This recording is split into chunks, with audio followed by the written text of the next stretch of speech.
Hola, mi nombre es Luis Hernández Vallejo, soy inspector de trabajo de la Superintendencia Nacional de Fiscalización Laboral. Continuando con el curso virtual La Inspección Laboral en el sector construcción, el día de hoy vengo a presentarles el tema Gestión de riesgos laborales en el sector construcción. Acompáñenos.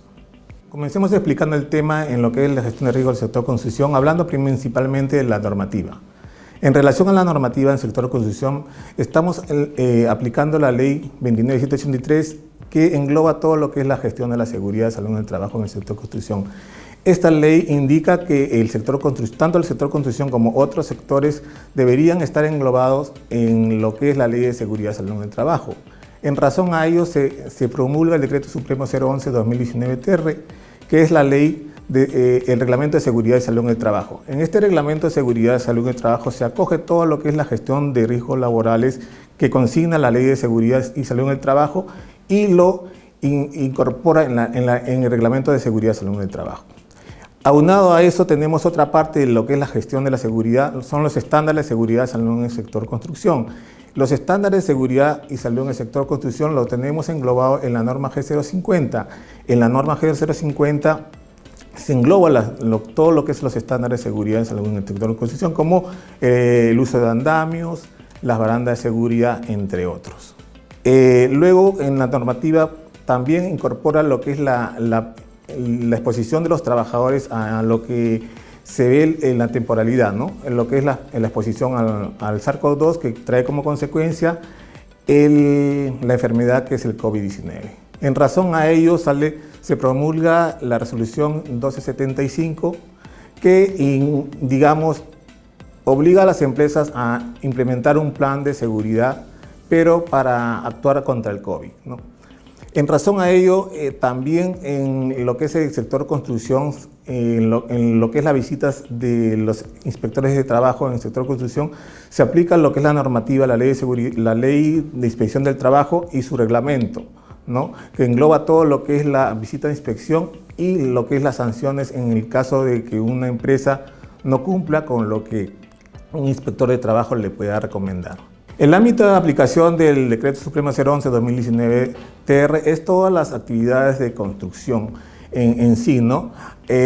Tanto empleadores, contratistas principales, subcontratistas y empresas tercerizadoras y todas las empresas que de una manera u otra están interviniendo en el sector construcción. En razón a ello sale la Resolución Ministerial 251/2021-TR.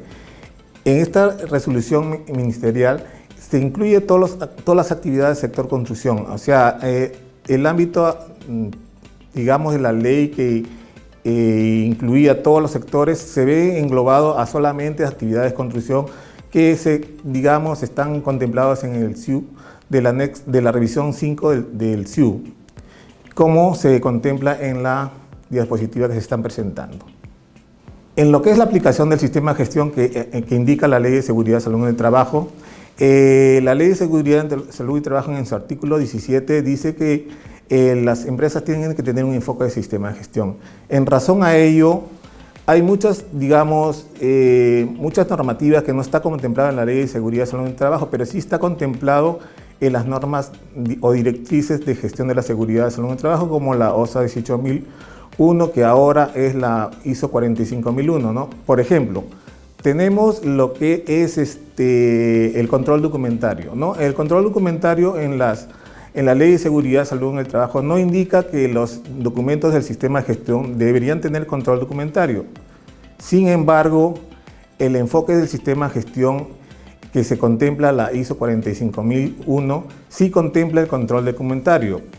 Por lo tanto, un inspector de trabajo podría requerir a una empresa que sus documentos de gestión, como el IPER, los planes de seguridad, los procedimientos instructivos, entre otros, contenga este control documentario, ¿no? Hay muchas empresas que cuando vamos a visitarlos no contemplan el control documentario en sus elementos de sistema de gestión. Sin embargo, la ley sí nos dice que, por ejemplo, la Ley de Seguridad y Salud en el Trabajo dice que las empresas dice, no dice pueden, sino dice deben tener un enfoque del sistema de gestión. En razón a ello, el enfoque del sistema de gestión indica, ¿no? Uno de los enfoques del sistema de gestión indica que todos los elementos del sistema de gestión, ya sea el IPER, sea procedimientos, deben tener un control documentario. Entonces, todo lo que no contempla la ley podemos sacarlos de las directrices del sistema de gestión, como la ISO 45001, en razón al sistema de gestión de seguridad y salud en el trabajo. Hablemos ahorita de la gestión de riesgos laborales. La gestión de riesgos laborales contempla 4 pasos. El primer paso de una buena gestión de riesgos laborales es saber identificar el peligro. Hay peligros que conllevan a accidentes de trabajo, hay peligros que conllevan a enfermedades relacionadas al trabajo, hay peligros que conllevan a lo que es la fatiga laboral, que son los peligros ergonómicos, hay peligros psicosociales que conllevan a lo que es la insatisfacción laboral, ¿no? En ese sentido, la gestión de riesgo nos dice que debemos identificar todos los peligros, no solamente los que están relacionados a accidentes de trabajo, sino a enfermedades, fatiga laboral y satisfacción laboral. La gestión de riesgo tiene 4 pasos. El primer paso es saber identificar el peligro. El segundo paso es estimar el riesgo. El tercer paso es valorar el riesgo. Y finalmente, el cuarto paso es adoptar las medidas de gestión. En razón a ello, todo lo que es la gestión de riesgo es el corazón del sistema de gestión. En relación al sistema de gestión, el sistema de gestión en sí indica que el empleador debe liderar todo el sistema de gestión.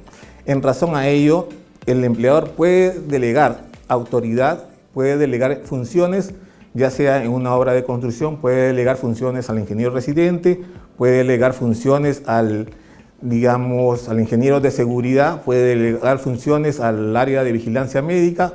Sin embargo, no puede delegar, la responsabilidad. La responsabilidad en el sistema de gestión no puede ser delegada. La norma también le dice que puede suscribir contratos con un tercero para que ese tercero se encargue de la seguridad y salud en el trabajo. Sin embargo, a ese tercero tampoco le puede delegar responsabilidad. En razón a ello, la Ley de Seguridad y Salud en el Trabajo indica que cualquier accidente de trabajo o enfermedades profesionales es responsabilidad de la empresa la aplicación de toda la gestión de la seguridad y salud. En razón que si no aplica la gestión de la seguridad y salud en el trabajo y en razón a ello se produce un accidente de trabajo, hay sanciones administrativas, hay sanciones penales y hay sanciones de material civil, ¿no? En razón a las sanciones penales, en este sentido, el empleador solamente puede delegar autoridad, ¿no? Delega autoridad al ingeniero residente y delega autoridad a lo que es el ingeniero de prevención. Hemos visto muchos juicios que se están dando. Inicialmente, cuando salió la Ley de Seguridad y Salud en el Trabajo, solamente el que tenía responsabilidad era el empleador. Por lo tanto, las denuncias penales iban dirigidas al empleador. Sin embargo, luego la normativa cambió y también el empleador puede delegar autoridad, ¿no? En razón que delega autoridad, también delega responsabilidad, pero no se exime el empleador de la responsabilidad. En ese sentido, también cuando nosotros vamos a las empresas constructoras o obras de construcción, le decimos a los ingenieros residentes, ¿no? A los ingenieros residentes, a los prevencionistas, que en razón a lo que están expuestos a una denuncia penal ante un accidente de trabajo o una enfermedad profesional, tengan en cuenta ello para solicitar al empleador que se implemente todas las medidas de seguridad en la construcción, ¿no? En razón a ello, tienen que tener, como dice el papelito manda, ¿no? Tiene que tener un documento que le pueda tener como, respaldo ante un accidente de trabajo. Y yo he solicitado al empleador que implemente todas las medidas de seguridad. Sin embargo, el empleador, por el presupuesto, no implementa las medidas de seguridad y hay un accidente de trabajo. Si no tengo el respaldo de un documento que he exigido al empleador que implemente la seguridad y salud en el trabajo, puedo estar inmerso en una denuncia penal. La obligación del empleador es, poner en conocimiento a los trabajadores de los peligros y riesgos del puesto de trabajo. Hay muchos puestos de trabajo en el sector construcción, como el puesto de trabajo de peón, puesto de trabajo oficial, puesto de trabajo operario, ¿no? Entonces, la estructura de mi IPER es por puesto de trabajo. Si yo tengo los peligros y puesto de trabajo del peón, entonces traslado todo el conocimiento de los peligros y del puesto de trabajo al peón a todos los peones que laboran en la obra. Igualmente, para los operarios, los peligros del puesto de trabajo de operario, le traslado a los operarios de la obra. En razón a ello, mi IPER debe estar por puesto de trabajo. Otro de las obligaciones del empleador es coordinar con sus contratistas, subcontratistas o a todos los contratistas que de una manera u otra pueda realizar las labores en la obra de construcción, coordinar las medidas de seguridad que voy a implementar en la obra. En razón a ello, yo tengo mi plan de seguridad de salud en el trabajo como contratista principal. Traslado ese plan de seguridad de salud en el trabajo del contratista principal mediante la coordinación a mi subcontratista para que ellos engloben sus planes específicos en razón al plan general de la obra. Otra de las medidas de seguridad que tienen obligación de los empleados de implementar en una obra es realizar un procedimiento para la interrupción de labores por riesgo grave inminente.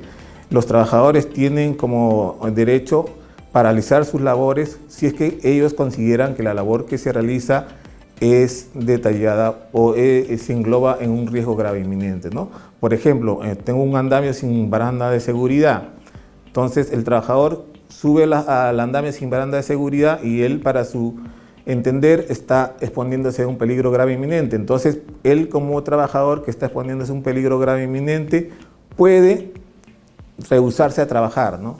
Pero para ello el empleador debe implementar un procedimiento para que se acojan a lo que es la interrupción de labores. Otra de las obligaciones que tiene el empleador es autorizar el ingreso de visitas, no solamente de trabajadores, sino de visita. Por ejemplo, el inspector de trabajo es una visita, un fiscal que va a ver la obra es una visita, o cualquier personal que ingrese a una obra, ¿no? Para ello tiene que tener un procedimiento de actuación para visitas. Este procedimiento tiene que ir ligado a ciertas condiciones de seguridad que se debe, implementar a todas las visitas, como sus equipos de protección personal, sus seguros contra accidentes de trabajo, seguro complementario de trabajo riesgo, entre otros, que se consigna en la presentación. Bueno, el deber del empleador también en toda obra ante un accidente de trabajo es investigar los accidentes de trabajo. Ese deber del empleador de investigar los accidentes de trabajo está también, la obligación se traslada al Comité de Seguridad y Salud en el Trabajo, donde están la representación de trabajadores y la representación del empleador. El Comité de Seguridad también tiene la potestad de investigar los accidentes de trabajo, no solamente el empleador, sino el Comité de Seguridad y Salud en el Trabajo tiene la potestad de la investigación del accidente de trabajo.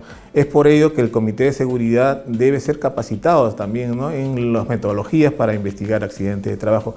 Muchas veces se va a unas obras de construcción y se ve que la investigación de accidentes de trabajo ha sido deficiente, en razón al que el Comité de Seguridad y Salud en el Trabajo no ha sido capacitado para realizar las labores de la investigación del accidente o la metodología que engloba lo que es una investigación de accidente. En razón también a lo que un accidente tiene como consecuencia, si el incumplimiento es responsabilidad del empleador, tiene como consecuencia una sanción penal también, ¿no? En razón a ello, las investigaciones de accidentes que uno va a revisar en las obras de construcción,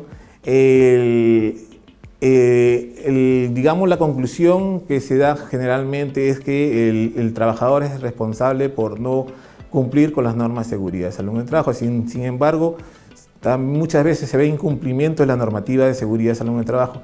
Es ahí la labor del inspector de trabajo, ¿no?, que es solamente tener un apoyo en la investigación que se hace en la empresa o el comité de seguridad para realizar su misma investigación ante un accidente de trabajo y tener sus conclusiones que pueden ser iguales o muy diferentes a la investigación que ha realizado un comité o una empresa ante un accidente de trabajo.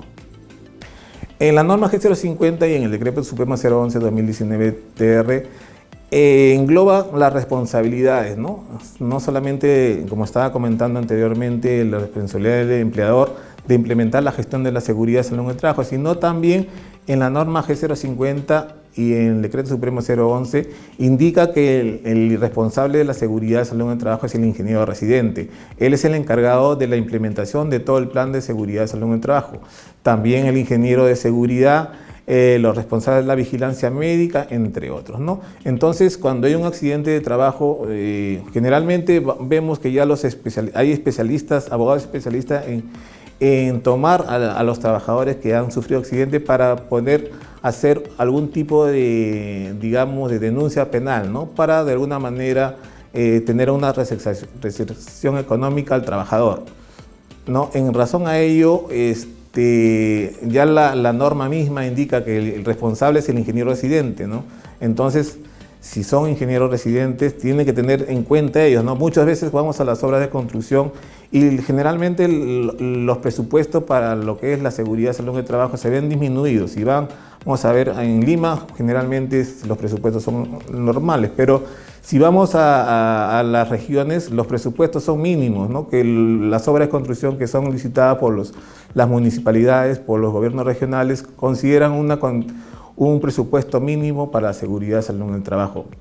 En razón a ello, los ingenieros residentes no implementan toda la seguridad. Nos dicen, por ejemplo, vamos a una obra de construcción y nos dicen que el presupuesto no ha alcanzado para comprar un andamio normado y instalan un andamio por hechizo, ¿no? De madera y hechizo, ¿no? Porque su presupuesto no contempla la instalación de un andamio normado. Pero en razón a ello, la Ley de Seguridad y Salud en el Trabajo y la norma G050 indican, ¿no?, que el ingeniero residente es el responsable ante un accidente de trabajo, el ingeniero de seguridad, ¿no?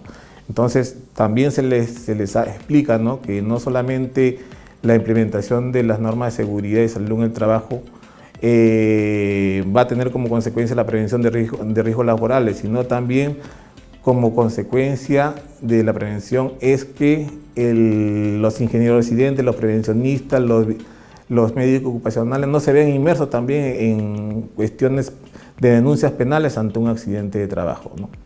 Como estaba comentando anteriormente, el trabajador tiene también el derecho de paralizar sus labores, ¿no? En el caso de que el empleador no les dé las condiciones adecuadas para lo que es realizar sus labores de manera adecuada con las medidas de seguridad, por ejemplo, no implementa barandas de seguridad, no implementa andamios adecuados, no hay un orden en limpieza, ¿no? Entonces el trabajador tiene el derecho de poder, no realizar sus labores, ¿no? O paralizar sus labores. Así como el inspector de trabajo tiene la potestad de poder paralizar una labor si es que ve el riesgo grave inminente, el trabajador también tiene la potestad de poder paralizar las labores. Muchos trabajadores, si bien es cierto, tienen el derecho de poder paralizar las labores, sin embargo, muchos trabajadores no aplican su derecho. ¿Por qué? Porque tienen miedo de ser despedidos, ¿no? Generalmente una paralización de labores trae como consecuencia una pérdida de horas hombre, ¿no?, en la ejecución de una labor de construcción. Y es por eso que muchas veces no aplican su derecho de paralizar, ¿no? Por otro lado, también cuando vamos a las obras de construcción, este derecho de paralización tiene que tener de antelación un procedimiento para poder paralizar, ¿no? Generalmente cuando se va a las obras de construcción no hay procedimientos para que los trabajadores puedan paralizar sus labores. En este caso, ese derecho se ve un poquito no aplicado en las obras de construcción. Bueno, en razón a lo que es la condición de seguridad y salud en el trabajo, el empleador tiene la obligación de implementar las medidas de seguridad que tengan como consecuencia que se valoren las condiciones de seguridad en una obra de construcción. Por ejemplo, el lugar debe estar señalizado, ¿no? Debe tener los servicios higiénicos, tanto si tiene trabajadores hombres y mujeres, para hombres y para mujeres, o sea, diferenciados.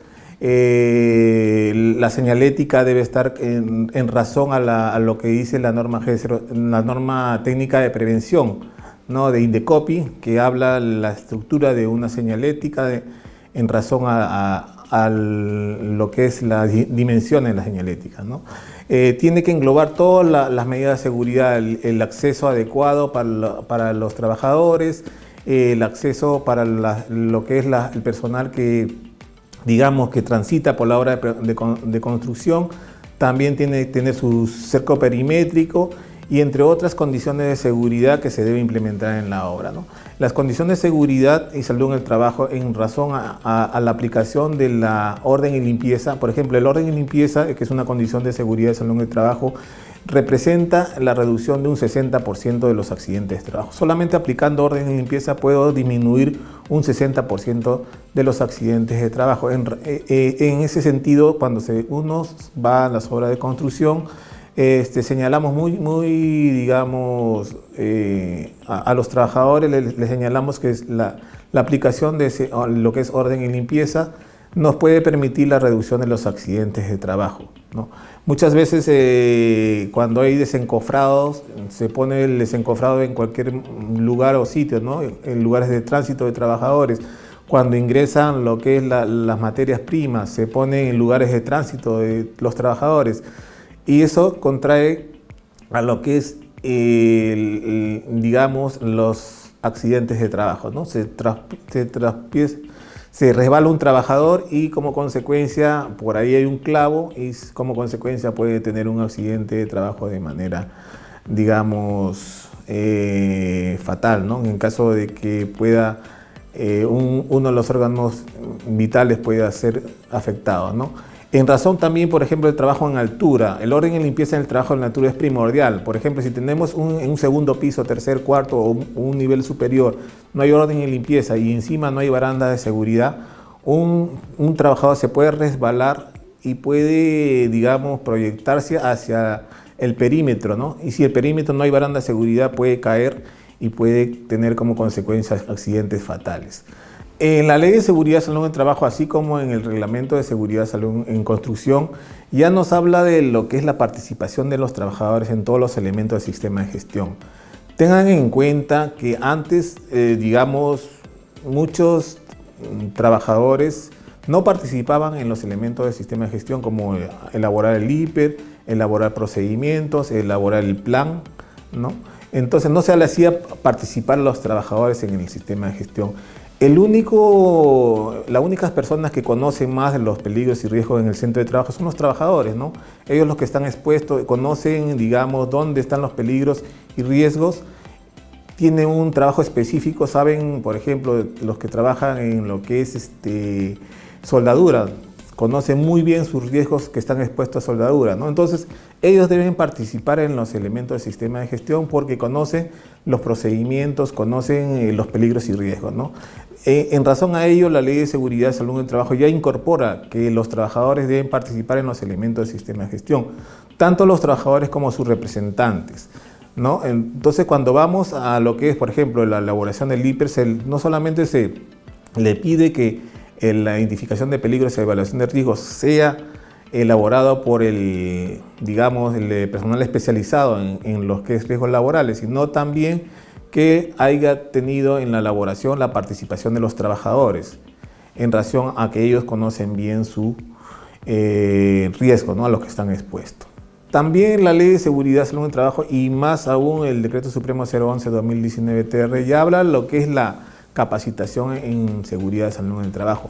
En este sentido tenemos muchos problemas con la capacitación en las empresas de constructoras, dado que esta ley, el Decreto Supremo 019-2011-TR, incorpora ya temas para una inducción de ingreso. Sin embargo, cuando solicitamos a los empleadores que nos faciliten la capacitación que han realizado para inducción de ingreso a sus trabajadores, nos presentan generalmente las charlas de seguridad que se hacen de 10 minutos, de 5 minutos, y sin embargo muchas de las empresas no están incorporando estos temas que ven en las diapositivas en sus registros de capacitación, ¿no? El Decreto Supremo 011 ya habla digamos, en la inducción de ingreso debe tener un conjunto de temas.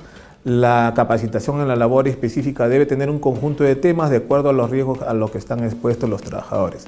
Si yo soy un trabajador que estoy expuesto a riesgo de trabajo en altura, mi capacitación en labor específica debe estar, digamos, direccionada a los procedimientos, a los instructivos, al IPER de trabajos en altura, ¿no?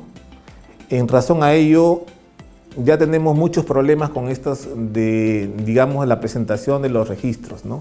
Generalmente te presentan los registros de la charla de 10 minutos, que eso no es una capacitación, sino es un refuerzo de la capacitación ya planteada en la inducción de ingreso, que tienen todos los temas que se consignan en la diapositiva, ¿no?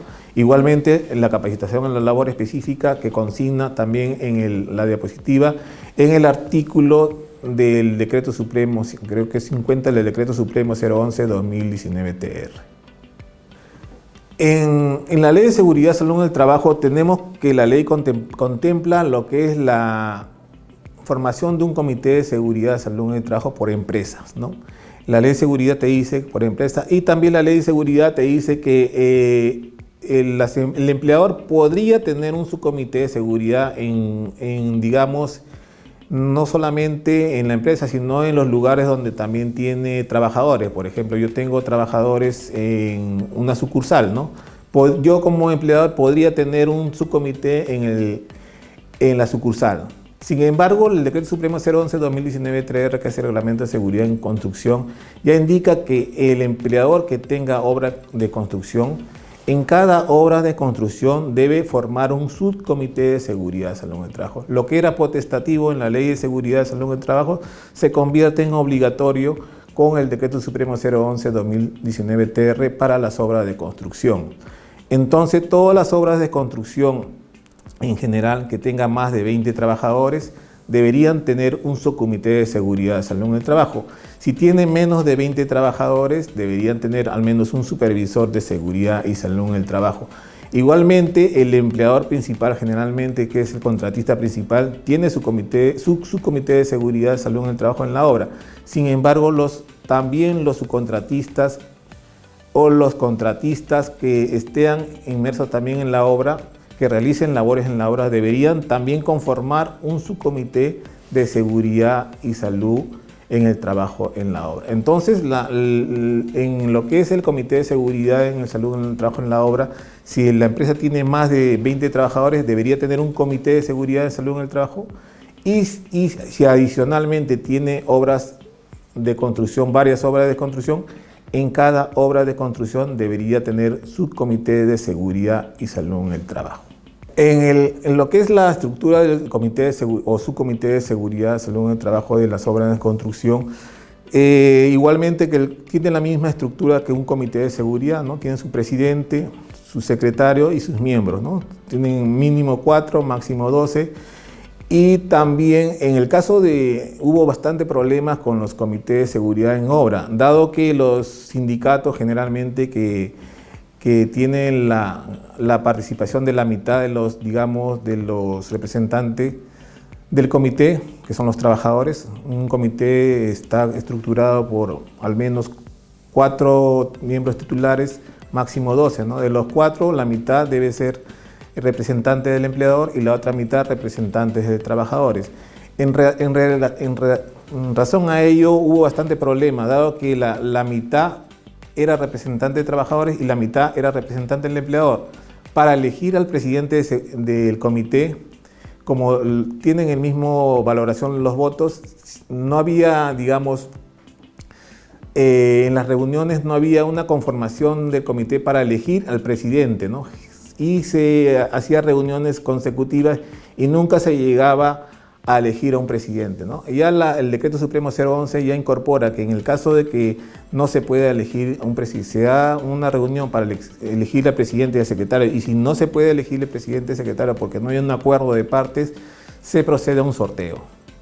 El sorteo, si en el sorteo el trabajador gana el sorteo de presidente, por la otra parte se asigna la obligatoriedad de tener un secretario, ¿no? Entonces el presidente lo tiene el que gana lo que es el sorteo, y el otro, la otra parte se queda con la secretaría. Y los demás miembros se quedan como miembros, del Comité de Seguridad y Salud del Trabajo. También lo que viene de la norma G050, que incorpora al Decreto Supremo 011-2019-TR, que es el Reglamento de Seguridad en Construcción, incorpora el Comité Técnico o el Comité de Coordinación. ¿Qué es el Comité de Coordinación? Hay un subcomité de obra. Sin embargo, en una obra hay muchos, digamos, contratistas y contratistas. En razón a la coordinación de toda la seguridad de salud en el trabajo en la obra, esta ley indica que se tiene que conformar un comité de coordinación para que el contratista principal pueda coordinar con su contratista la implementación de toda la gestión de la seguridad y salud en el trabajo. Debe haber al menos un contratista principal y un subcontratista para conformar este comité técnico. Si el contratista principal solamente hace la obra, ya no habría un comité técnico, solamente un subcomité de seguridad. Este comité de coordinación coordina todo lo que es las medidas de seguridad y salud en el trabajo de la obra de construcción. Por ejemplo, yo tengo como empleador principal o como contratista principal, tengo mi plan de seguridad y salud en el trabajo de la obra que estoy, digamos, ejecutando, ¿no? Este plan tengo que coordinar con todos mis subcontratistas para que se acojan al plan que yo estoy ejecutando, ¿no? Entonces todos los subcontratistas coordinan mediante este comité de coordinación para que también se incorporen sus planes específicos, incorporen a lo que es el plan del contratista principal, ¿no? Y no haya, digamos, unos procedimientos diferenciados entre el contratista y el subcontratista. Entonces, este comité de coordinación se coordina todas las medidas de prevención en un centro de trabajo, en este caso una obra de construcción. El sistema de gestión que se implementa en la obra es el mismo concepto que nos da la Ley de Seguridad y Salud en el Trabajo.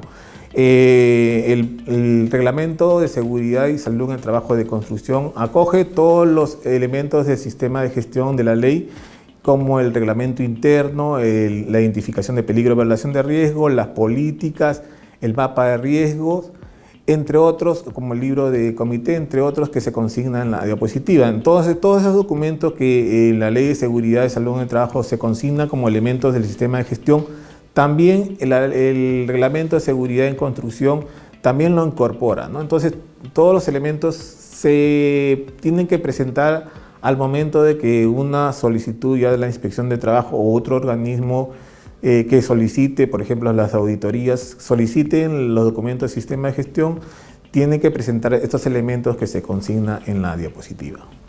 La responsabilidad del empleador en el sistema de gestión.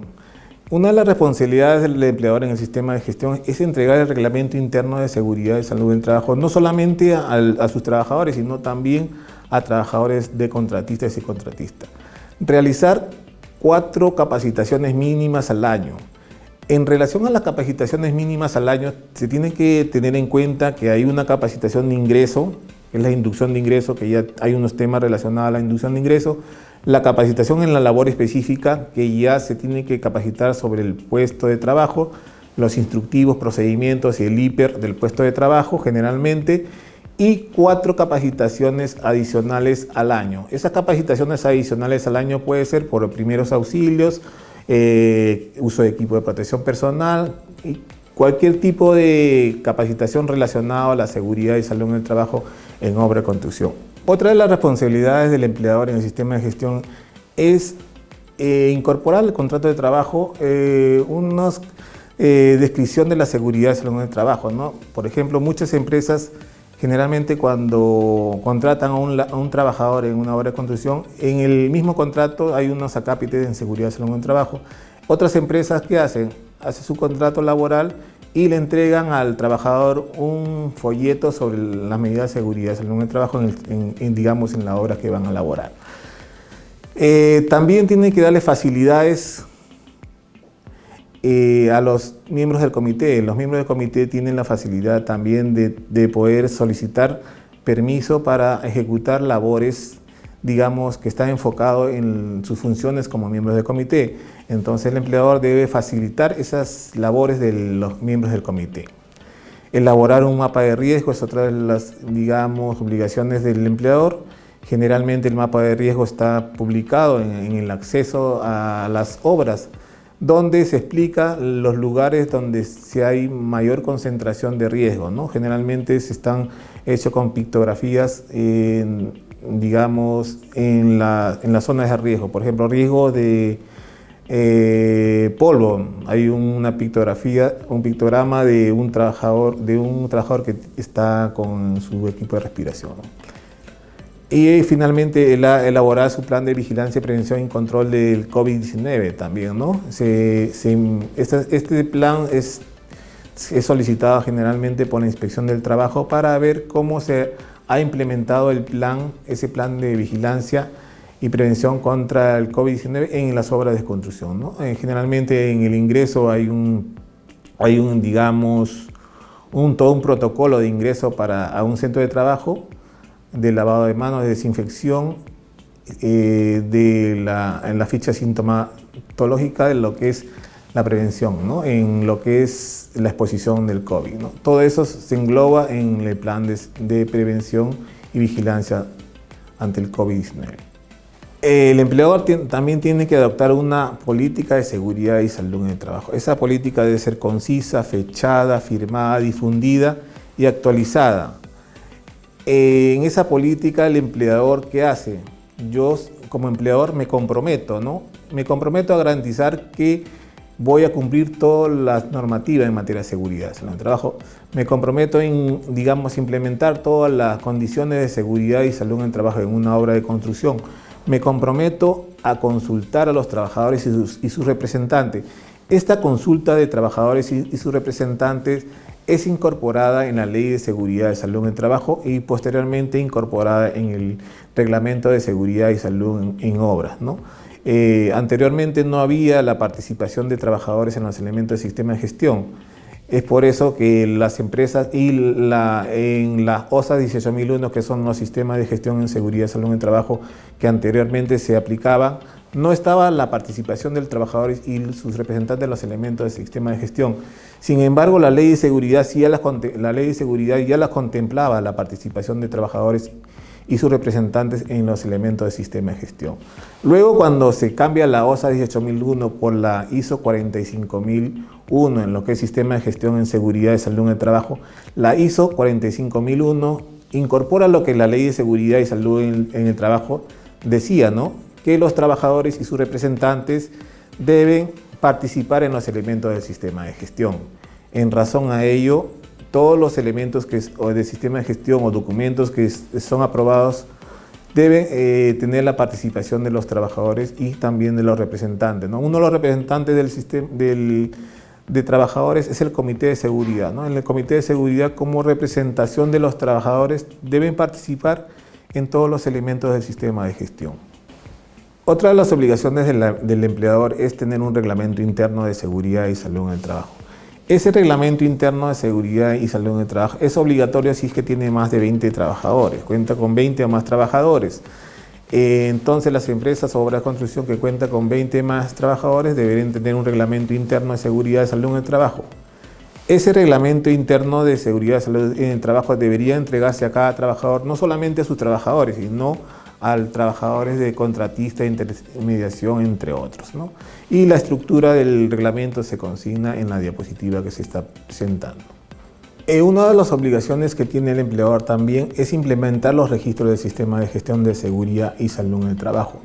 Los registros del sistema de seguridad y salud en el trabajo están consignados en la Resolución Ministerial 050-2013-TR, que nos engloba la información, dice la información obligatoria que debe tener todos los registros. Entonces, los empleadores deberían tener esos datos que contemplan los registros de manera obligatoria. Podría yo como empleador aumentar datos, ¿no? Pero no disminuir datos que mantienen esos registros.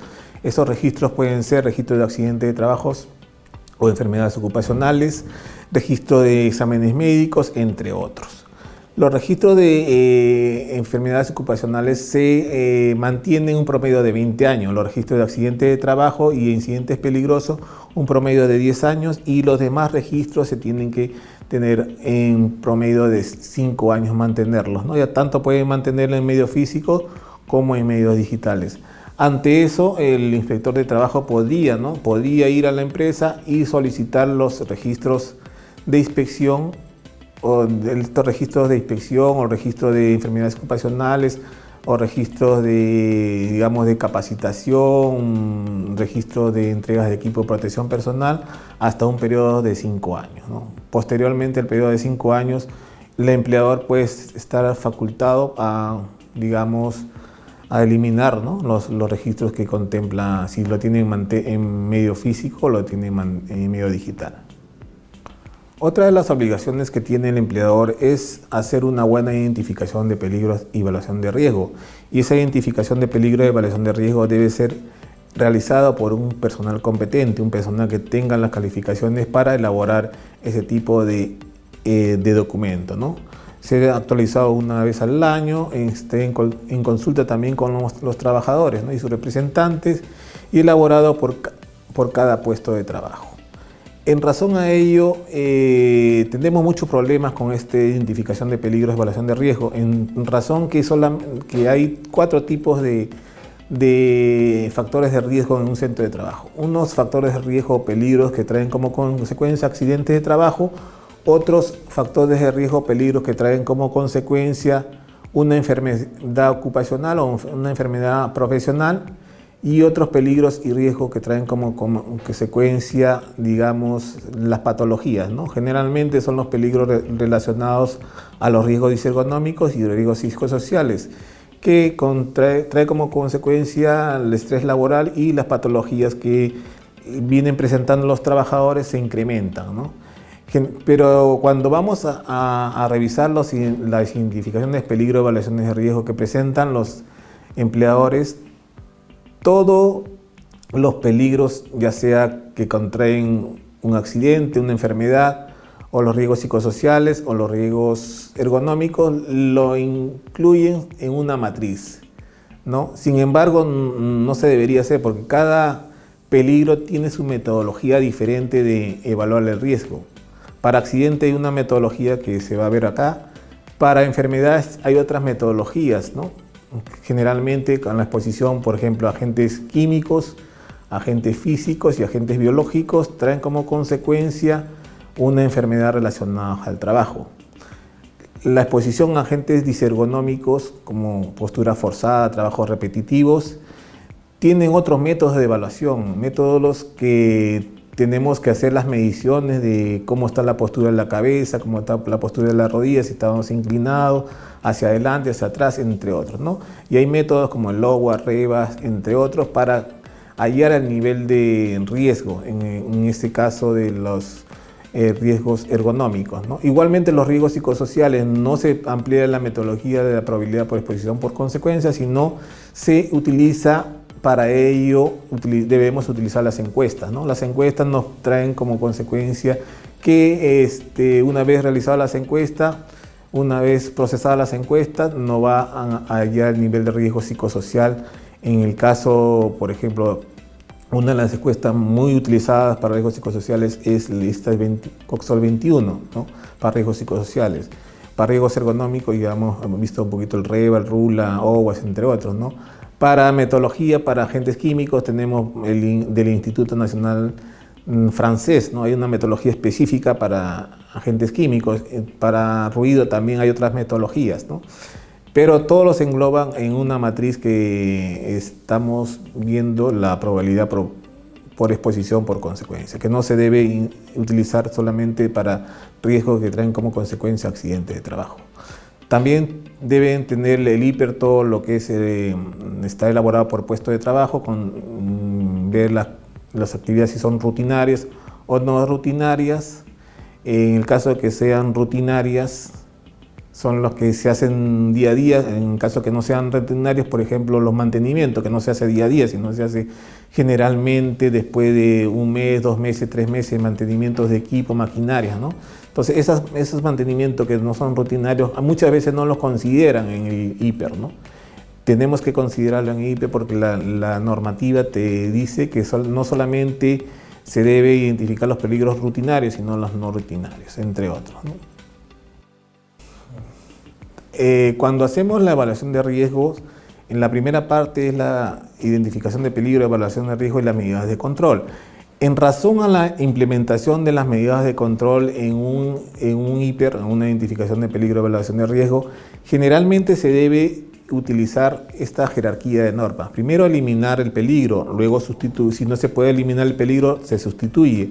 Luego los controles de ingeniería, ¿no? Por ejemplo, hay una exposición a polvo, un control de ingeniería, sería ahí implementar un sistema de ventilación, ¿no? Los controles administrativos en relación a la exposición del trabajador. Podemos reducir la exposición del trabajador está expuesto la jornada de trabajo de 8 horas, podemos reducir el tiempo de exposición, podemos informar al trabajador, en este caso a los trabajadores que están expuestos, ¿no? Y finalmente, si ya no podemos hacer nada de las medidas anteriormente señaladas, se debe entregar los equipos de protección personal a los trabajadores. Sin embargo, cuando vamos a las empresas comienzan con lo último. Primero le entregan los equipos de protección personal, luego hacen el control administrativo, reducen los horarios de trabajo o lo capacitan al trabajador y finalmente implementan medidas que están destinadas a eliminar el peligro, ¿no? Esta jerarquía de normas generalmente no se está cumpliendo, pero el deber o la facultad de un inspector de trabajo es poder también, ¿no?, de alguna manera solicitar al empleador que implemente las jerarquías de normas en razón a las medidas de seguridad y salud en el trabajo en el sector construcción. Por ejemplo, tenemos un ejemplo, hay una obra de construcción que se emite mucho polvo, ¿no? Entonces la medida de seguridad que puede solicitar el inspector en razón a la implementación de la jerarquía de normas es mejorar el sistema de ventilación, ¿no? Cuando uno va, el empleador que ha hecho para ver la polución, ¿no?, le ha entregado el respirador al trabajador para exponerlo menos al polvo, ¿no? Sin embargo, la ley dice que tienes que primero eliminar e implementar labores de ingeniería, ¿no? Entonces, uno como inspector de trabajo tiene que solicitar, antes de darle los equipos de protección personal, implementar un sistema de ventilación. Puede traer una ventilación forzada o ventilación natural. Bueno, como estaba comentando, la gestión de riesgo tiene 4 partes. La primera parte es la identificación del peligro, la segunda parte es estimación del riesgo, la tercera parte es valorar el riesgo y la cuarta parte de la gestión de riesgo es adoptar las medidas de gestión. Esto que en teorías es la gestión de riesgo se ve plasmada también en el IPER, ¿no? Si ustedes ven la primera parte, la identificación de peligro, por ejemplo, movimientos repetitivos en ergonomía. Supuestamente solamente esto es para lo que es material de capacitación, pero digamos, para riesgos ergonómicos hay una metodología específica para evaluar riesgos ergonómicos, pero para lo que es material de capacitación podemos ver esto, ¿no? La primera parte es identificar el peligro, está en la primera parte de la matriz del IPER, ustedes ven el peligro ahí, está identificado, la descripción y la calificación del peligro. La segunda parte de la gestión de riesgo es la estimación del riesgo. En este caso, la estimación de riesgo es los posibles efectos. En el caso de tendinitis, por ejemplo, para la primera movimiento repetitivo, la estimación de riesgo, que es la posibilidad de que me pueda tener una tendinitis, ¿no? Es una posibilidad. Esa posibilidad se llama estimación de riesgo. Luego tenemos que valorar el riesgo. La valoración de riesgo se hace con metodología. En este caso, la metodología empleada es la probabilidad por la exposición por la consecuencia, ¿no? Toda esa metodología nos da un nivel de riesgo, puede ser bajo, medio, alto, de acuerdo a la metodología implementada. Esa es la tercera parte de lo que es la gestión de riesgo, que es la valoración del riesgo. Y finalmente, la última parte de la gestión de riesgo es las medidas de control. Lo vemos en la última parte del IPER, ¿no? que es todas las medidas de control que se implementan en una obra de construcción o en cualquier instalación donde se genere una labor, ¿no? En razón a ello, la última parte, que es la medida de control, tenemos la eliminación, sustitución, control de ingeniería, entre otros, ¿no? Como estaba comentando anteriormente, la facultad del empleador es implementar primero la eliminación, ¿no? Comenzar eliminando el peligro, luego el control de ingeniería, luego ya el control administrativo y finalmente los equipos de protección personal. Eso se debe de estar plasmado en el IPER, ¿no? En lo que es las medidas de control. Todo esto se conoce como la gestión de riesgos laborales, ¿no? Por eso le dicen que el IPER es el corazón del sistema de gestión, porque esto se ve plasmado lo que es la gestión de riesgos laborales. En el sector construcción vamos a ver varios tipos de trabajo, ¿no? Tenemos trabajo en espacios confinados. Los trabajos en espacios confinados generalmente se deben hacer con un permiso de trabajo. Muchas veces se realizan labores en espacios confinados. Por ejemplo, muchas veces los trabajadores de construcción necesitan laborar en un centro de trabajo, ¿no? En razón a ello, se exponen a cualquier tipo de trabajo. Yo puedo trabajar en espacios confinados, en trabajo en altura. Sin embargo, previo a que ingrese un trabajador en un ambiente, digamos, de construcción, debe pasar por un examen médico ocupacional.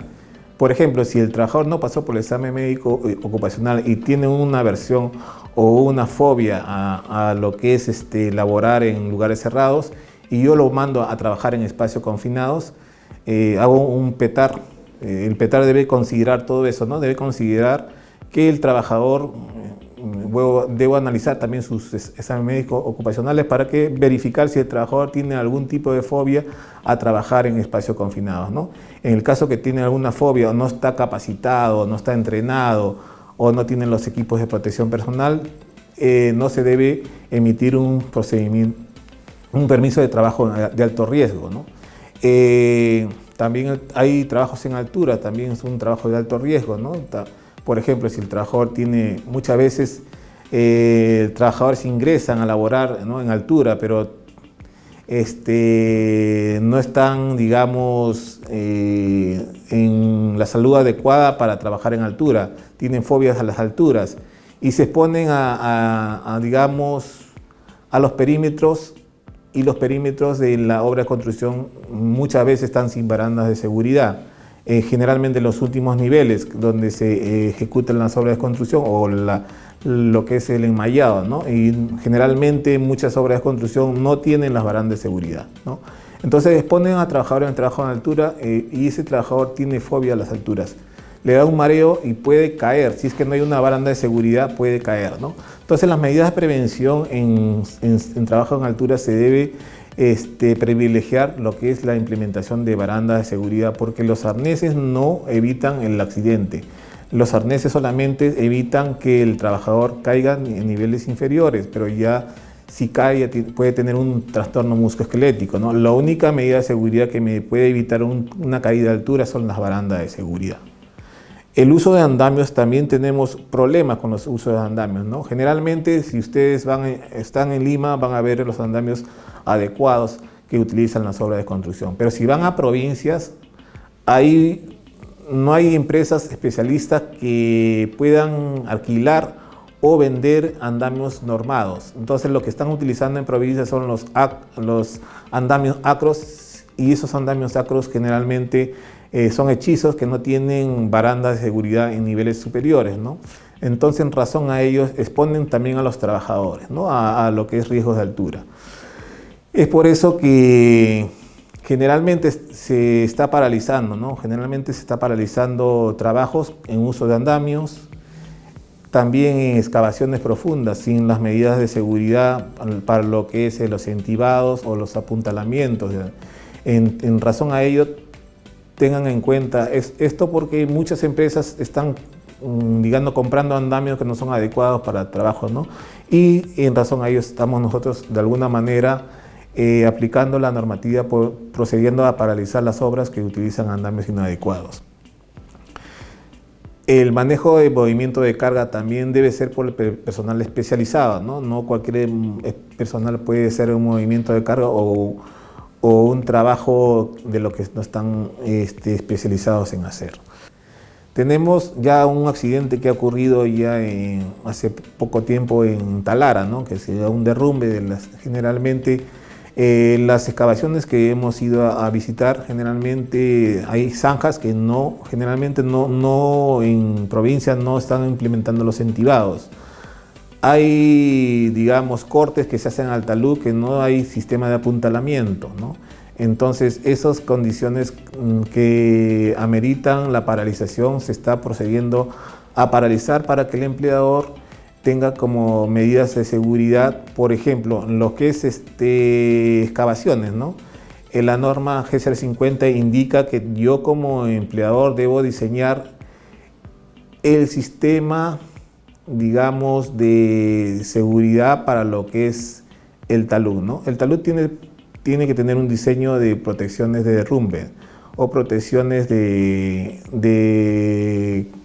generalmente de derrumbe de tierra, ¿no? El sistema de protección puede ser de varios tipos, ¿no? Uno de los tipos generalmente se está dando es darle un grado de inclinación para estabilizar el talud, ¿no? Otro de las medidas de protección es generalmente para las zanjas son los entibados, y es más de 1,5 metros de profundidad. Otra de las medidas de seguridad en lo que es exposiciones al talud es colocar los muros pantallas, ¿no? Generalmente las empresas no están, si ustedes van a las regiones, a provincias, no están implementando esos sistemas de apuntalamiento o de entibamiento para lo que es zanjas o talud expuestos. Ya, la norma G050 indica que todo lo que es trabajo en altura debería ser implementados las protecciones colectivas, ¿no? En este caso, por ejemplo, las protecciones colectivas pueden ser señalización, baranda de seguridad, líneas de vida, ¿no? Pero cuando vamos a las obras de construcción vemos lo que ustedes están viendo en pantalla, ¿no? Por ejemplo, esta línea de vida que están, digamos, soportando o están anclándose esos trabajadores, digamos, cumplen con la normativa de seguridad.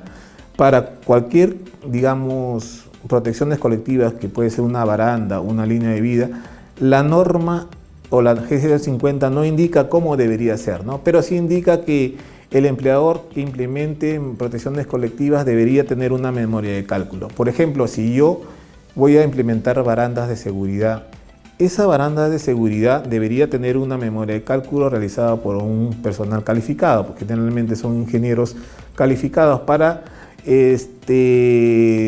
tener o verificar la resistencia de esa baranda. Una baranda de seguridad debe tener una resistencia más o menos de 100 kilogramos fuerza. Pero generalmente cuando vamos a las obras de construcción o no hay la memoria de cálculo de las protecciones colectivas que se han implementado, y esas barandas de seguridad generalmente se doblan, ¿no? Y no soportan los 100 kilogramos de fuerza que indica la norma. Igualmente, como ustedes ven ahí, ese anclaje que tiene el trabajador debería soportar más o menos más de 1 tonelada por trabajador. Vamos a ver más adelante cómo es una memoria de cálculo para lo que es líneas de vida. Sin embargo, cuando vamos a las obras de construcción están, digamos, colocando las líneas de vidas digamos, lo que es fierrería, ¿no? Y esa fierrería no soporta 1 tonelada en el caso de que ese trabajador tenga una caída de altura, ¿no? Lo que va a suceder ahí es que el trabajador va a caerse con todo y línea de vida y puede tener un accidente de naturaleza fatal. En razón a la otra diapositiva donde sí está una línea de vida implementada, pero ahí vemos que no está tensada la línea de vida. La norma G050 indica que la línea de vida debe estar tensada con TIRFOR. Ahí no vemos el TIRFOR, tenemos una línea de vida pero no está tensada debidamente. Acá vemos ya una memoria de cálculo de lo que es la línea de vida. Por ejemplo, ahí dice, ¿no?, que un trabajador en promedio pesa 82 kilos. La masa de 82 kilos por la gravedad, 10 metros por segundo al cuadrado. Entonces el peso de un trabajador, el peso que es masa por gravedad, el peso de un trabajador en caída es 820 kilogramos más o menos, ¿no? El factor de seguridad que nos dice la norma G050 es de 2. Entonces una línea de vida por trabajador debería soportar 1.640 kilogramos, ¿no? En razón a ello, solamente para un trabajador, 1.640 kilogramos. Si yo instalo una línea de vida, como hemos visto anteriormente, y no está tensada de acuerdo con un TIRFOR, entonces vamos a tener elongaciones, ¿no? Y esas elongaciones pueden tener una curvatura de más de 5 grados. Si tenemos más de 5 grados, esos 1.640 kilos que debería soportar una línea de vida se multiplica por 7.70. Y una línea de vida que debería soportar 1.640 kilogramos, ahora solamente por no tensar esa línea de vida, debería soportar 9.348 kilogramos por trabajador, ¿no? Entonces, Si ustedes van a cualquier obra de construcción, ninguna obra de construcción cumple con, primeramente no cumple con tener su memoria de cálculo, que es la que están viendo, para lo que es línea de vida, y segundamente no cumple con la instalación como debería ser una línea de vida. Esta es otra de las deficiencias que encontramos en los planes de seguridad y salud en el trabajo en las obras de construcción, y deficiencias que se encuentran no solamente en pequeñas empresas, sino en grandes empresas. Yo, para planificar lo que es la seguridad y salud en el trabajo y por lo tanto trasladar en un presupuesto las medidas de seguridad y salud en el trabajo que debo implementar en una obra de construcción, debo de diseñar todo este, digamos, mapa, ¿no?, de protecciones colectivas. Si yo no tengo cuántas barandas voy a utilizar en la obra de construcción, no tengo cuántas mallas de seguridad debo de utilizar en una obra de construcción, no voy a calcular el presupuesto que necesito en materia de seguridad y salud en el trabajo. Sin embargo, vemos que ninguna de las empresas, digamos, realizan sus planos de protecciones colectivas, ¿no? Vamos a ver que las instalaciones de baranda de seguridad lo hacen del día a día. No necesito baranda de seguridad, por ahí agarro unas maderas y lo coloco como baranda de seguridad, pero no planifican lo que es las medidas de seguridad para implementar en una obra de construcción. Esto, lo que vemos acá, es lo que se debería hacer, ¿no? Yo debo hacer mi plano de protecciones colectivas. ¿Cuánta baranda de seguridad necesito? ¿Cuántas mallas de seguridad necesito? ¿Cuántas marquesinas necesito?, ¿no?, para poder presupuestarlo y hacerle una valoración de todas las medidas preventivas en materia de seguridad. Ahí vemos también una memoria de cálculo, falta el cálculo, pero es una memoria de cálculo de las protecciones colectivas de baranda de seguridad, ¿no? Por ejemplo, la norma G050 no te dice cómo debería ser una baranda de seguridad, pero yo como empleador tengo la obligación de instalar una baranda de seguridad, pero aunado a esa baranda de seguridad su memoria de cálculo que indique que esa baranda de seguridad que estoy instalando me soporte 100 kilogramos de fuerza. Entonces yo, aunado a lo que es la implementación de las barandas de seguridad, debo presentar su memoria de cálculo, que lo que estoy implementando puede soportar 100 kilogramos de fuerza. En razón a ello, muchos empleadores como baranda de seguridad ponen cualquier cosa. Cuando ustedes van digamos, a hacer una prueba de la baranda de seguridad, esa baranda de seguridad no debería moverse, ¿no?, dado que debe soportar 100 kilogramos de fuerza, pero cuando uno va a mover una baranda de seguridad se mueve fácilmente, ¿no? Tampoco se evidencia que están cumpliendo con lo que señala la norma en razón a la implementación de las protecciones colectivas. Acá vemos también otras protecciones colectivas que muchas veces vamos a unas obras de construcción y no implementan. Por ejemplo, ustedes cuando van a hacer un encofrado, un enmallado al último niveles, generalmente están poniendo como medida de protección colectiva, en vez de baranda de seguridad, están poniendo lo que es sogas, ¿no? Las sogas no son barandas de seguridad. Muchas veces ponen mallas de seguridad. Las mallas de seguridad no son barandas de seguridad. Las mallas de seguridad son señalética para que haya una visualización de dónde está el peligro, ¿no?, pero no son barandas de seguridad. Como estaba comentando, las barandas de seguridad son las únicas de las medidas de seguridad que me pueden prevenir una caída de altura. Los arneses no previenen la caída de altura. Yo el arnés lo utilizo cuando ya se ocurrió el accidente, ¿no? Ocurre el accidente, me caigo en altura, el arnés lo que va a tener como consecuencia es que no me caiga al nivel inferior, pero ya me ocasionó un trastorno musculoesquelético, me puede causar un trastorno musculoesquelético hasta muy grave, ¿no? Entonces, pero de todas maneras ya se produce el accidente. La única medida de seguridad que me evita un accidente de trabajo es la baranda de seguridad. Colocar la baranda de seguridad en los últimos niveles es una deficiencia que lo vemos en muchas obras. Generalmente la baranda de seguridad lo colocan en los niveles que ya se ejecutó la obra, ¿no? Pero en los niveles superiores, donde hay un enmallado y no es posible, generalmente indican que no es posible la colocación de baranda de seguridad, pero ustedes ya ven en la diapositiva que sí es posible la colocación de las barandas de seguridad en los niveles superiores, ¿no? Igualmente para los encofrados, ¿no? Generalmente vemos que a los trabajadores caminando así como, digamos, como si estuvieran en un circo, ¿no? Caminando por las plataformas para hacer los encofrados de las columnas de seguridad. Esta es una manera adecuada de integrar la seguridad y salud en el trabajo con el procedimiento de encofrado. Por ejemplo, ahí ustedes ven un encofrado ya con sus barandas de seguridad implementados. Ven también a unos trabajadores que están utilizando no andamios, sino andamios fijos, ¿no? Sino andamios móviles, dado que se pueden movilizar de un lugar a otro para lo que es realizar el enmallado o el encofrado de columnas. En razón a las medidas de seguridad en lo que es talud, vemos ahí en la figura que hay un talud que se le da la inclinación adecuada en más o menos 45 grados para estabilizar el talud y no tener como consecuencia derrumbes, que ya hay muchos accidentes con derrumbes. Generalmente una de las medidas de seguridad para lo que es talud es darle la inclinación adecuada, unos 60, acá le han dado un 45 grados, que es mejor, ¿no? Para la estabilización del talud. En razón a ello, muchas de las empresas también hacen cortes verticales. Se hacen cortes en todo el talud, ¿no? Cortes verticales. Los cortes verticales están prohibidos. Solamente se puede hacer cortes verticales si es digamos, si el material es piedra, ¿no? Ahí sí se puede hacer cortes verticales. Si es otro tipo de materiales, se tiene que hacer, digamos, cortes por franjas, ¿no?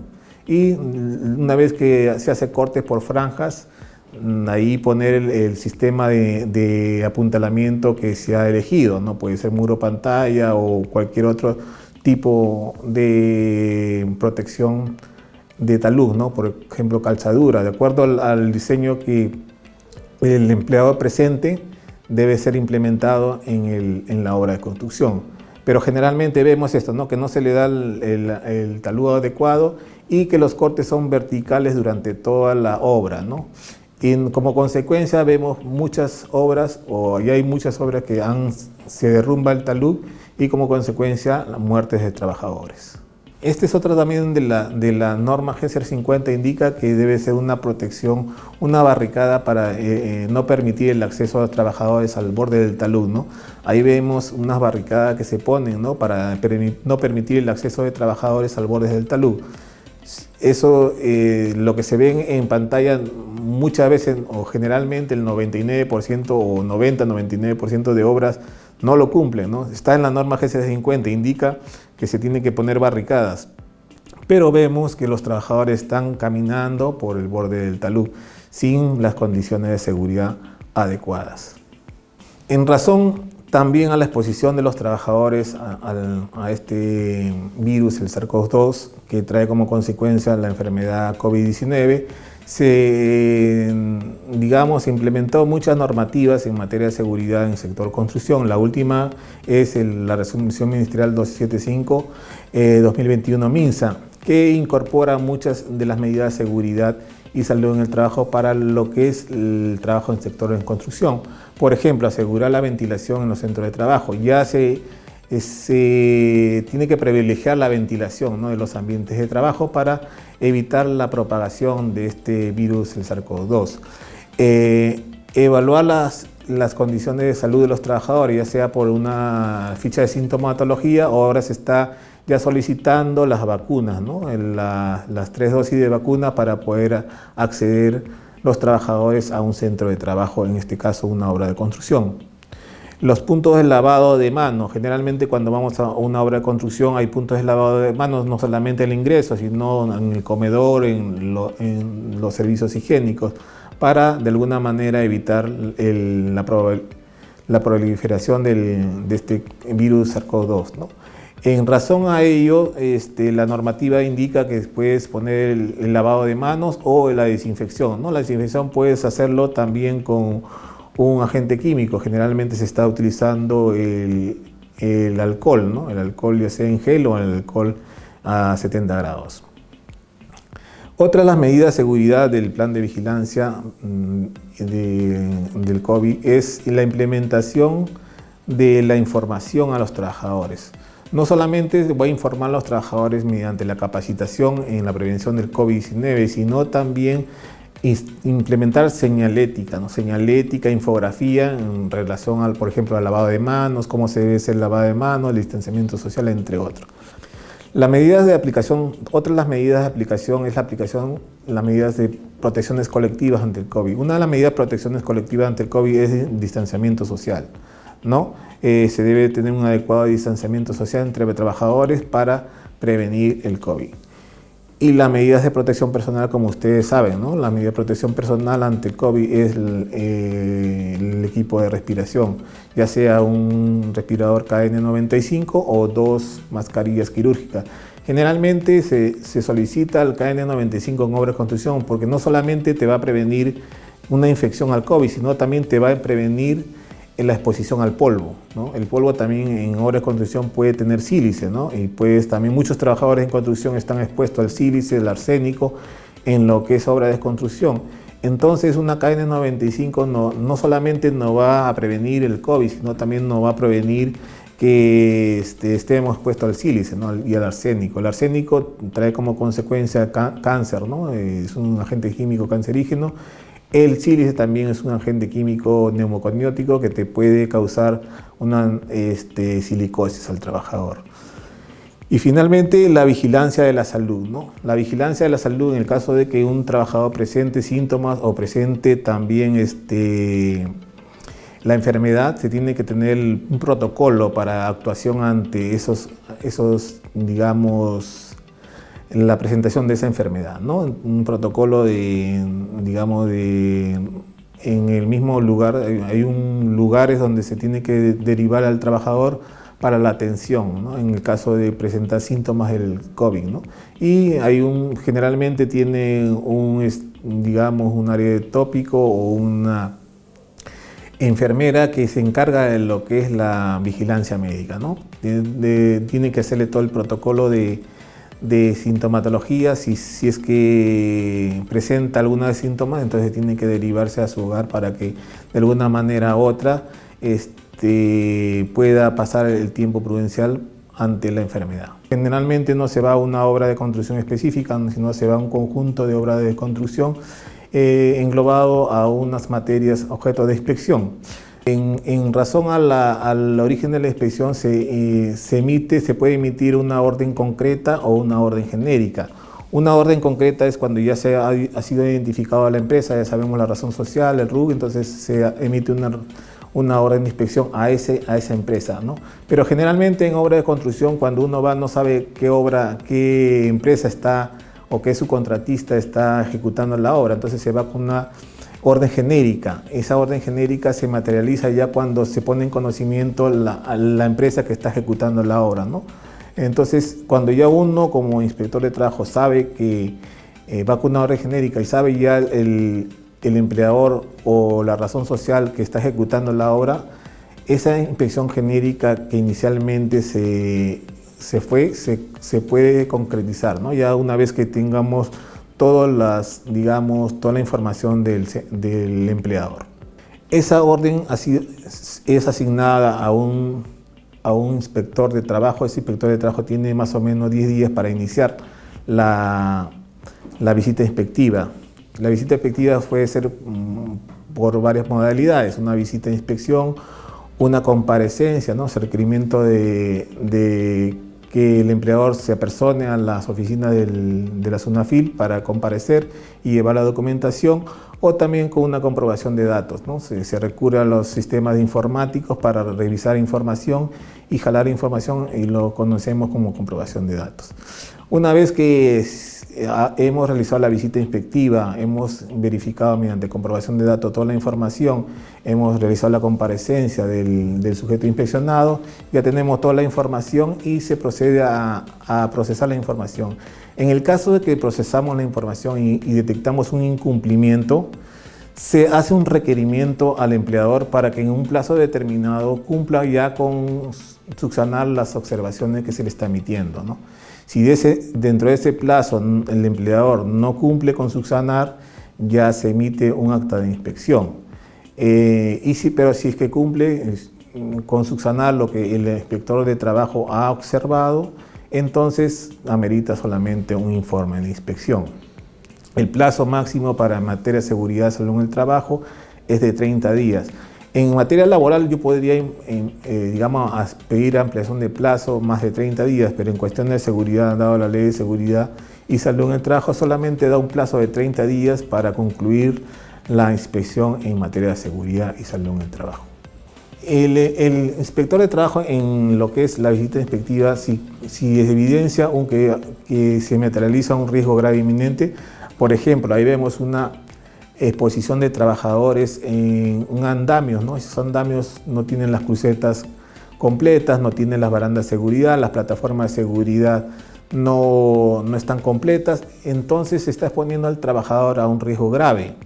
Resolución Ministerial 034/2020 indica una metodología, ¿no?, en razón al número de trabajadores expuestos, si se están cumpliendo las normas de seguridad y salud en el trabajo, si el trabajador desconoce o conoce las materias de seguridad y salud en el trabajo, entonces se valora el riesgo. Si mediante esa metodología se valora el riesgo y el riesgo es grave, se puede paralizar las labores, pero la paralización de las labores en un centro de trabajo tiene que tener dos condiciones: que el riesgo sea grave, pero también sea inminente. Entonces debe conjugarse ambos factores para que el inspector de trabajo pueda paralizar una obra. Ya con la metodología de la Resolución Ministerial 034 se halló que el riesgo era importante o alto, ¿no? Entonces se cataloga como riesgo grave, pero también el inspector de trabajo debe tener en cuenta que se debe considerar la inminencia de que un trabajador pueda caerse, o en este caso de este andamio pueda materializarse el accidente, ¿no?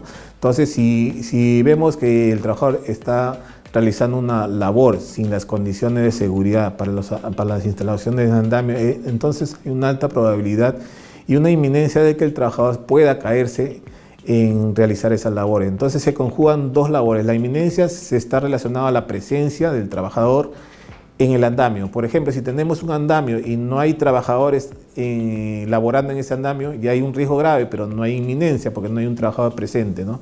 Entonces se debe conjugar esos dos factores, que sea riesgo grave y que sea inminente, que hay una presencia de un trabajador realizando las labores en ese andamio en condiciones inadecuadas. Si se conjugan ambos factores, entonces el inspector de trabajo puede materializar una paralización de labores. En este caso puede ser parcial o total, ¿no? En este caso es un uso de andamio, puede materializar a una paralización parcial de labores en la ejecución de todas las labores que se hacen con ese uso de ese tipo de andamios. Las infracciones se catalogan infracciones, digamos, graves, muy graves, y infracciones leves. Las leves están relacionadas más que todo a la documentación, las graves están relacionadas generalmente a lo que es incumplimientos de medidas de seguridad, y las muy graves están relacionadas generalmente a trabajadores digamos, como trabajadores embarazadas o trabajadores adolescentes, o incumplimiento de las medidas de paralización, o no tener un registro, digamos, en este caso no implementar un sistema de gestión, o no tener un reglamento interno de seguridad y salud en el trabajo, ¿no? Los incumplimientos de esta normativa que son catalogados generalmente como infracción muy graves, ¿no? Pero generalmente en las obras de construcción generalmente se verifican incumplimientos de tipo grave, ¿no? Por ejemplo, incumplimientos de lo que es implementación de barandas de seguridad adecuadas, de andamios adecuados, no hay señalización, no tienen los equipos de protección personal, ¿no? Todo eso, no hay comité de seguridad, todo eso está considerado como infracciones graves en materia de seguridad. Por ejemplo, las que no son muy graves o las leves son consideradas, por ejemplo, lo que es la documentación que se tiene que presentar, ¿no? Hay documentación, no tengo el ACT, el ATS diré, entonces se puede considerar como una documentación, ¿no?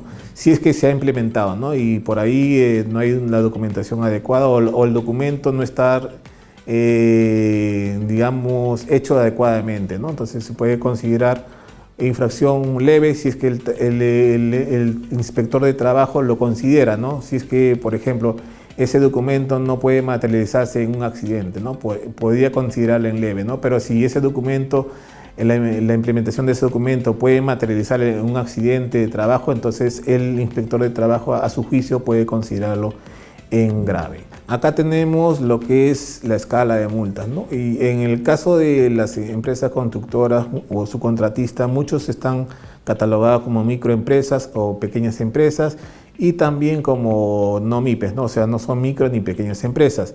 En relación a su categorización como microempresa o pequeña empresa, tenemos 3 escalas de multas. Si está, por ejemplo, si es una empresa no MIPE y tiene, por ejemplo, el empleador no entregó los equipos de protección personal adecuados, no complementó las 2 ropas de trabajo que necesita un trabajador en construcción, y están laborando a un promedio de 21 trabajadores, por ejemplo, ¿no? Entonces es una infracción grave, ¿no? Si vemos en la pantalla, para una infracción grave y es una empresa no MIPE, para 21 trabajadores, corresponde una multa de 18.032 soles, ¿no? Igualmente, si son microempresas y si están consignados como microempresas, se utiliza la primera tabla de multas, ¿no? Por ejemplo, hay una microempresa que tiene 7 trabajadores y no ha conformado su supervisor, no tiene su supervisor de seguridad de salud en el trabajo, es una infracción grave, ¿no? Entonces vamos a la tabla para 7 trabajadores, una infracción grave son 1.150 soles por no tener un supervisor de seguridad en este caso, ¿no? Y en razón a ello, también tienes que tener en cuenta que un incumplimiento en la norma de seguridad de salud en el trabajo no solo trae como incumplimiento de una sanción, ¿no? Sino también el incumplimiento mismo del requerimiento que se le hace al empleador tiene una sanción de muy grave. Entonces, a ese incumplimiento que se detectó, por ejemplo, para 21 trabajadores, que era de 18.032 soles, se le agrega un incumplimiento de la medida de requerimiento que se dio al empleador. Por incumplimiento de la medida de requerimiento es una sanción muy grave, ¿no? Si ven sanción muy grave para 21 trabajadores son 24.150. Entonces se suma el incumplimiento de la norma de seguridad, también el incumplimiento del requerimiento, ¿no? Si tengo 2 incumplimientos de norma de seguridad, entonces lo sumo los 2 incumplimientos de la norma de seguridad más un incumplimiento de la medida de requerimiento que te dije que en un plazo adecuado cumplas con establecer las medidas de seguridad, ¿no? Entonces, todo también se debe incorporar una multa muy grave a lo ya sancionado, ¿no?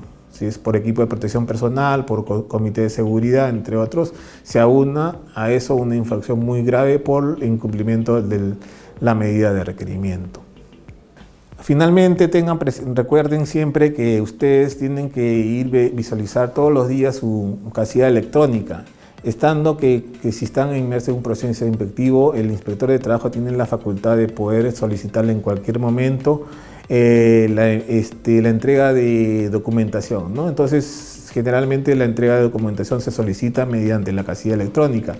Si ustedes, muchas veces el empleador no revisa su casilla electrónica, por lo tanto, no envía la documentación que solicita el inspector de trabajo, y eso está considerado como un incumplimiento de la normativa de seguridad. Es por eso que siempre se le solicita al empleador que revise su casilla electrónica permanentemente. Generalmente nosotros cuando solicitamos información por casilla electrónica, también le mandamos a su correo electrónico un aviso que se está solicitando la información a su casilla electrónica. Un aviso para que de alguna manera tengan en cuenta ello, para que revisen la casilla electrónica de manera permanente, ¿no? Muchas gracias por su atención y espero que todo este curso que les estamos dando y que le están dando a través de la Intendencia Nacional de Prevención y Asesoría le haya servido, ¿no? Para que de alguna manera puedan implementar la seguridad de salud en el trabajo en las obras de construcción, más que todo para prevenir los accidentes de trabajo que están ocurriendo de manera más frecuente, ¿no? Y las enfermedades relacionadas al trabajo que de alguna manera u otra pueden presentarse en el transcurso de la vida laboral de un trabajador. Bueno, muchas gracias por su atención y será para esta otra oportunidad.